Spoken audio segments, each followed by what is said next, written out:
Hello everyone, welcome to Tejas career academy. Guys, आज है 19 फरवरी और आज हम देखेंगे इंपॉर्टेंट करंट अफेयर के क्वेश्चंस को। लेकिन आगे बढ़ने से पहले मैं आपको बताना चाहूंगा कि अगर आपने अभी तक चैनल को सब्सक्राइब नहीं किया है तो चैनल को सब्सक्राइब कीजिए, वीडियो को लाइक शेयर जरूर करें। चलिए शुरुआत करते हैं आज के सेशन का। सबसे पहले हम यहाँ पे क्वेश्चन देखेंगे। पहला क्वेश्चन रखा गया है अग्रदूत 2023। ध्यान रखेंगे, अग्रदूत 2023 निम्नलिखित में से किससे संबंधित है। ध्यान से देखिएगा, अग्रदूत 2023 निम्नलिखित में से किससे संबंधित है। तो आपको पता होना चाहिए कि अग्रदूत 2023 एक्चुअली है क्या। अग्रदूत 2023 एक्चुअली है क्या, तो ध्यान रखिएगा समावेशी डिजिटल सेवाओं के थीम के लिए। ध्यान रखेंगे आप, समावेशी डिजिटल सेवाएं, समावेशी डिजिटल डिजिटल सेवाएं, ठीक है। इस थीम पर हैकाथॉन ऑर्गेनाइज किया जा रहा है, ठीक है। इस थीम पर हैकाथॉन ऑर्गेनाइज किया जा रहा है और ये है आपका सेकेंड वर्ल्ड ग्लोबल हैकाथॉन। ध्यान रखिएगा, ग्लोबल लेवल पे, वैश्विक स्तर पे अगर हम बात करें तो वैश्विक हैकाथॉन, याद रखेंगे आप, हैकाथॉन, ठीक है। हैकाथॉन नाम क्या दिया गया है, अग्रदूत, अग्रदूत 2023, ठीक है। तो अग्रदूत 2023 क्या है, समावेशी डिजिटल सेवाओं के थीम पर ग्लोबल हैकाथॉन। क्लियर रहेगा। इसमें अगर हम बात करें तो अग्रदूत के साथ साथ क्या नाम रखा गया है, अग्रदूत के साथ नाम रखा गया है परिवर्तन के लिए नवाचार। याद रखिएगा, परिवर्तन के लिए नवाचार, इसका नाम क्या रखा गया है, अग्रदूत 2023 परिवर्तन के लिए नवाचार, परिवर्तन के लिए नवाचार, परिवर्तन के लिए नवाचार, ठीक है। ये रखा गया है इसका नाम, ठीक है। कौन से लेवल पे हो रहा है, पूरे विश्व का। इसके बाद अगर हम बात करें तो इसका पंजीयन 22 फरवरी से स्टार्ट होगा, 22 फरवरी से स्टार्ट होगा, 22 फरवरी से स्टार्ट होगा। और कुल कितने देश इसमें शामिल हो रहे हैं, तो ध्यान रखेंगे आप, यूएसए, ब्रिटेन यानी कि यूनाइटेड किंगडम, इजराइल, इजराइल के अलावा अगर आप देखेंगे तो फिलीपींस, ये सारे, इन सभी को मिलाकर के टोटल 22 देश जो है इस हैकाथॉन में पार्टिसिपेट करेंगे, इंक्लूडिंग स्वीडन। ध्यान रखिएगा, इंक्लूडिंग स्वीडन। तो स्वीडन के साथ 22 देश यहाँ पे पार्टिसिपेट करेंगे और पंजीयन शुरू हो रहा है इसका कब से, 22 फरवरी। ऑर्गेनाइजर कौन है, तो याद रखिएगा ऑर्गेनाइजर है आपका RBI, reserve bank of India, that is भारतीय रिजर्व बैंक। तो आपसे पूछा जा रहा था किससे संबंधित है, तो संबंध किससे है, भारतीय रिजर्व बैंक का ग्लोबल समावेशी डिजिटल सेवाओं के थीम के ऊपर ग्लोबल हैकाथॉन अग्रदूत 2023 परिवर्तन के लिए नवाचार। कितने देश भाग ले रहे हैं, तो 22। पंजीयन कब से स्टार्ट हो रहा है इसका, 22 फरवरी। क्लियर रहेगा, क्लियर रहेगा, क्लियर रहेगा। चलिए आगे बढ़ते हैं, करेक्ट ऑप्शन बन जाएगा यहाँ पर आपका ए। नेक्स्ट क्वेश्चन पे चलते हैं। क्वेश्चन है आदि महोत्सव 2023 का आयोजन कब से कब तक किया जाएगा। आदि महोत्सव, ध्यान रखेंगे, आदि महोत्सव जो है यह है आपका आदिवासी महोत्सव। ध्यान रखिएगा, आदिवासी महोत्सव, आदिवासी महोत्सव के बारे में बात की जा रही है आपसे। आदि महोत्सव 2023 के बारे में बात किया जा रहा है। तो आदि महोत्सव का आयोजन 16 से 27 फरवरी तक किया जाएगा, ठीक है। 16 से 27 फरवरी तक किया जाएगा। कहां पे होगा, नई दिल्ली में, ठीक है। कहां होगा, नई दिल्ली में। शुभारंभ किसके द्वारा होगा, प्रधानमंत्री जी के द्वारा। याद रखेंगे आप, कौन शुभारंभ करेगा इस महोत्सव का, प्रधानमंत्री के द्वारा। देश में आदिवासियों की स्थिति में सुधार लाने के लिए और साथ ही साथ आदिवासी और जनजातीय परंपराओं को, संस्कृति को लोगों तक लाने के लिए आदि महोत्सव का शुभारंभ किया जा रहा है, जिसकी शुरुआत 16 फरवरी से हो चुकी है और 27 फरवरी तक चलेगी। कहां पे हो रही है, तो ये आपका हो रहा है दिल्ली में। कहां, मेजर ध्यानचंद नेशनल स्टेडियम, ठीक है। मेजर ध्यानचंद नेशनल स्टेडियम में राष्ट्रीय जनजातीय महोत्सव या राष्ट्रीय आदिवासी महोत्सव का ऑर्गेनाइज किया जा रहा है 2023 का। याद रखिएगा। तो अब बात की जा रही थी यहाँ पे कब से कब तक आयोजन होगा, तो 16 से लेकर के 27 फरवरी तक, that is option B will be correct, ठीक है। चलिए नेक्स्ट क्वेश्चन है राष्ट्रीय वीरता पुरस्कार वर्ष 2023 के लिए राज्य के कितने बच्चों का चयन किया गया। तो वर्ष 2023 के लिए वीरता पुरस्कार, तो याद रखिएगा छत्तीसगढ़ राज्य से 5 बच्चों का चयन किया गया है। कितने बच्चों का चयन किया गया है, छत्तीसगढ़ की अगर हम बात करें तो 5 बच्चों का चयन किया गया है, जिसमें से एक अमन ज्योति है जो कि कोरबा के हैं। दूसरा अगर हम बात करें उन्नति शर्मा है जो कि रायपुर की हैं। राहुल पटेल गरियाबंद के हैं।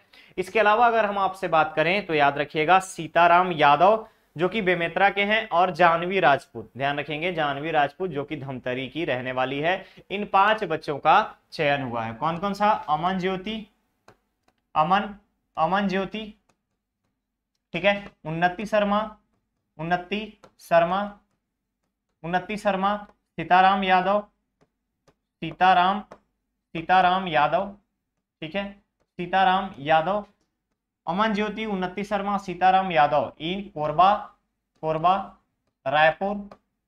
रायपुर, ठीक है, बेमेतरा, और 2 और लोगों को चयन किया गया है राष्ट्रीय बाल पुरस्कार के लिए, ठीक है। इसके अलावा अगर हम बात करें तो याद रखिएगा आदित्य प्रताप सिंह चौहान, आदित्य प्रताप सिंह चौहान को बाल शक्ति पुरस्कार दिया गया। आदित्य प्रताप सिंह चौहान को क्या दिया गया है? बाल शक्ति पुरस्कार। ध्यान रखिएगा बाल शक्ति पुरस्कार किसके लिए? तो प्लास्टिक्स को, एक वाटर रिसोर्स की अगर हम बात करें तो पानी से बैक्टीरिया और प्लास्टिक को ट्रैक करने के लिए उन्होंने एक डिवाइस बनाई है, इसके लिए बाल शक्ति पुरस्कार दिया गया है। तो कुल कितने बच्चों का? 5 बच्चों का। अगर हम इंडिया लेवल पे बात करें, इंडिया लेवल की अगर हम बात करें तो भारत में अगर हम देखते हैं पूरे भारत में नेशनल लेवल पे 56 बच्चों को दिया जाएगा वर्ष 2023 का, ठीक है। वहीं अगर हम 2022 में जाते हैं तो 2022 में ये संख्या थी 18, 2021 में अगर हम जाते हैं तो ये संख्या थी 16 और 2020 में जाते हैं तो ये संख्या थी 35। क्लियर रहेगा। इतने बच्चों को राष्ट्रीय बाल पुरस्कार दिया जा चुका है। तो करेक्ट ऑप्शन क्या बन जाएगा? करेक्ट ऑप्शन बन जाएगा यहाँ पर सी, ठीक है। क्लियर। चलिए नेक्स्ट क्वेश्चन है छत्तीसगढ़ राज्य जैव विविधता आयोग के अध्यक्ष के रूप में किसे नियुक्त किया गया है? तो Chhattisgarh CG state biodiversity commission CGSBDC के चेयरमैन कौन है? तो याद रखिएगा इसके चेयरमैन है राकेश चतुर्वेदी। कौन है? राकेश चतुर्वेदी, ठीक है, राकेश चतुर्वेदी। अन्य नामों के बारे में अगर हम बात करें तो यहां पर पूछा जा रहा है जैव विविधता, तो यहां पर एक चीज आपको और याद रखना होगा, वेटलैंड्स के बारे में याद रखेंगे आप छत्तीसगढ़ में वेटलैंड्स के बारे में। तो छत्तीसगढ़ के टोटल जियोग्राफिकल एरिया की अगर हम बात करें तो टोटल जियोग्राफिकल एरिया का 2.5% वेटलैंड है। कितना है? 2.5% वेटलैंड है। नंबर की अगर हम बात करें तो 35,000 के आसपास आपका छत्तीसगढ़ में आर्द्र भूमि है, वेटलैंड्स हैं। क्लियर रहेगा। इसके अलावा अगर आप देखेंगे तो CGSBDC के चेयरमैन कौन है? राकेश चतुर्वेदी। मेंबर कौन है? मेंबर है अरुण पांडे। याद रखेंगे मेंबर की अगर हम बात करें, मेंबर में अगर आप देखेंगे तो अरुण पांडे, याद रखिएगा अरुण पांडे। इसके बाद एक क्वेश्चन आपसे CGPSC में पूछा गया था कि राज्य अनुसूचित जाति आयोग के चेयरमैन कौन है? तो याद रखिएगा KP खांडे पूर्व चेयरमैन है राज्य के अनुसूचित जाति आयोग के चेयरमैन KP खांडे, याद रखिएगा। तो यहाँ पे करेक्ट ऑप्शन बन जाएगा क्या? करेक्ट ऑप्शन बन जाएगा आपका डी। चेतन शर्मा के बारे में अगर आप लोग को थोड़ा बहुत पता होगा तो हाल ही में BCCI से चेतन शर्मा जी ने रिजाइन कर दिया है और BCCI के जनरल सेक्रेटरी जय शाह को अपना इन्होंने रेजिग्नेशन भेजा है, ठीक है। जय शाह को इन्होंने अपना रेजिग्नेशन दिया है। इनके ऊपर आरोप लगाए गए थे, एलिगेशंस लगाया गया था, ठीक है। करेक्ट ऑप्शन बन जाएगा यहाँ पर डी। आगे बढ़े नेक्स्ट क्वेश्चन पे। क्वेश्चन है हाल ही में राजनांदगांव जिले में आयोजित 79th महंत राजा सर्वेश्वर दास स्मृति अखिल भारतीय हॉकी प्रतियोगिता का विजेता कौन सी टीम बनी है? तो याद रखिएगा 79th महंत राजा सर्वेश्वर दास स्मृति अखिल भारतीय हॉकी प्रतियोगिता का आयोजन कहां हुआ? राजनांदगांव में, ठीक है, राजनांदगांव में। क्लियर रहेगा। राजनांदगांव को हॉकी की नर्सरी कहा गया है। ध्यान रखिएगा हॉकी की नर्सरी कहा गया है। और हॉकी की नर्सरी किसने कहा है?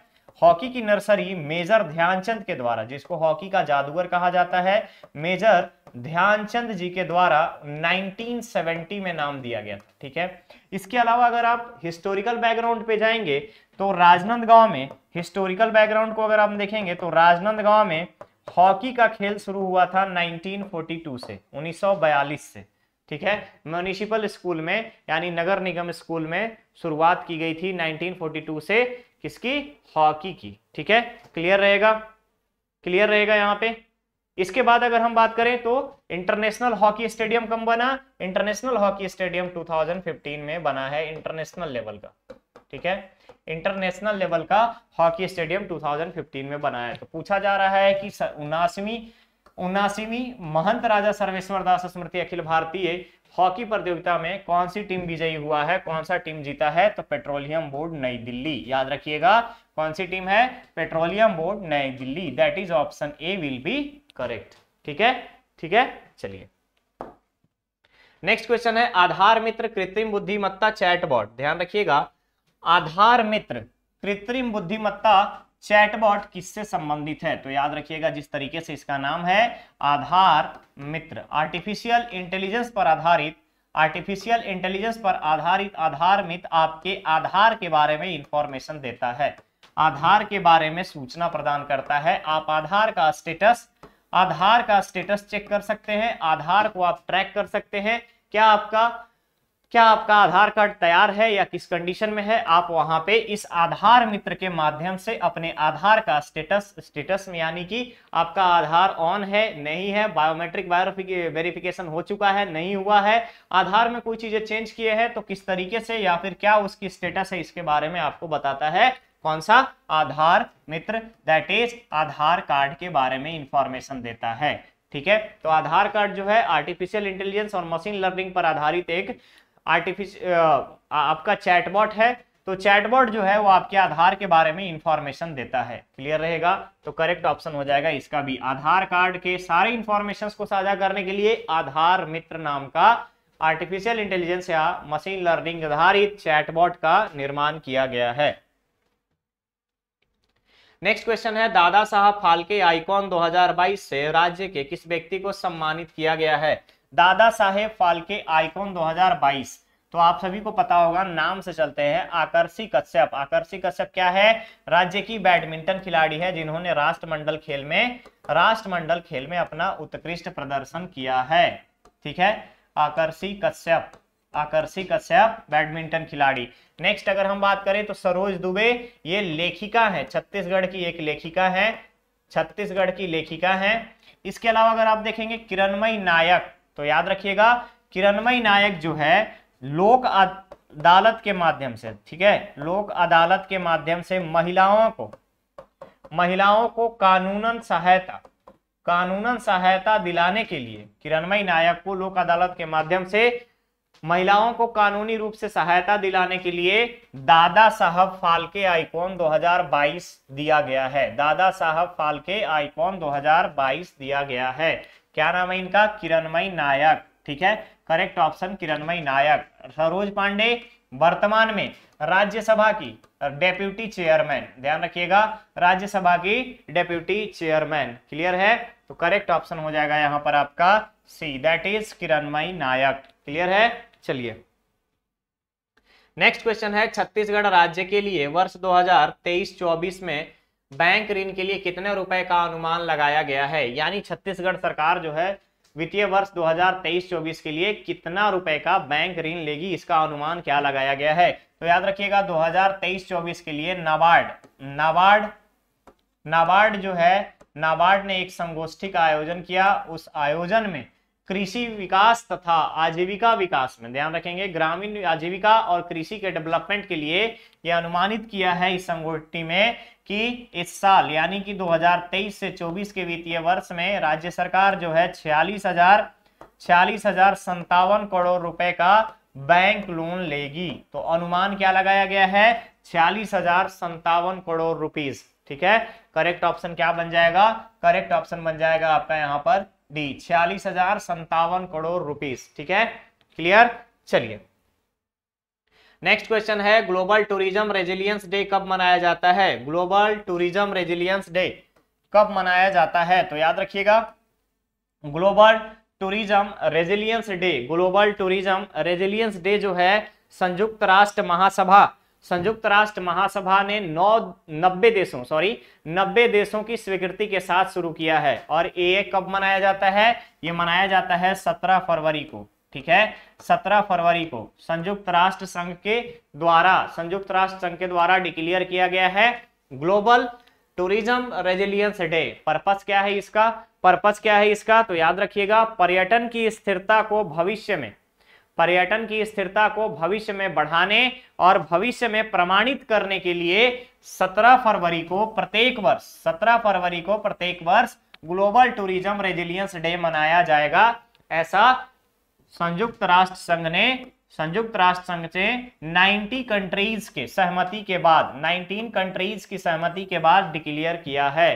क्लियर रहेगा, क्लियर रहेगा। और इस साल अगर हम बात करें तो इस साल पहली बार 2023 में ही मनाया गया है ग्लोबल टूरिज्म रेजिलियंस डे, पहली बार 2023, ध्यान रखिएगा पहली बार 2023 में।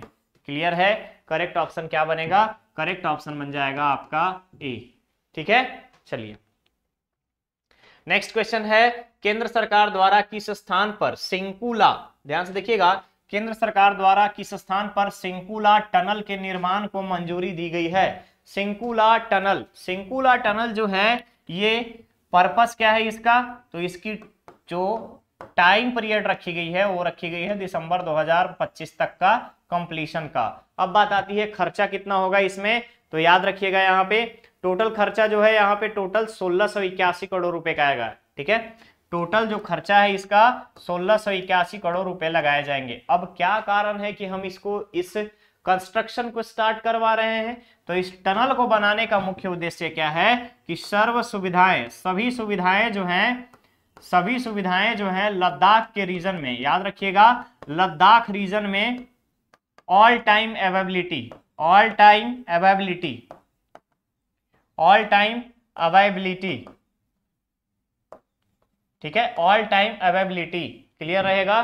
तो किस जगह पे बनाया जा रहा है, तो वो है आपका लद्दाख, लद्दाख में बनाया जा रहा है। रीजन क्या है, तो लद्दाख के सुदूर पहाड़ी क्षेत्रों में रहने वाले लोगों को मुख्य धारा से जोड़ने और उनको हर साल यानी कि सालों भर सारी सुविधाएं उपलब्ध होती रहे, इसके लिए सिंकुला टनल का निर्माण किया जा रहा है। करेक्ट ऑप्शन बन जाएगा आपका सी।